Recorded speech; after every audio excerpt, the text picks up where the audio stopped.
terima nikahnya Siti Yuanda Yusdika binti Haji Muhammad Yusran Effendi dengan mahar seperangkat alat sholat dan uang Rp66.000 tunai.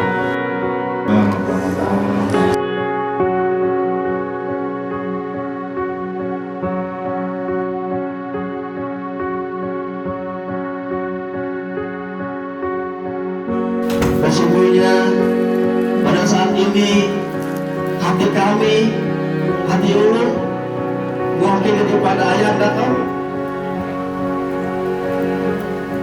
sangat bersyukur, berkebahagiaan tidak tertanding harganya, karena hari ini ulun pertama kali menjadi wali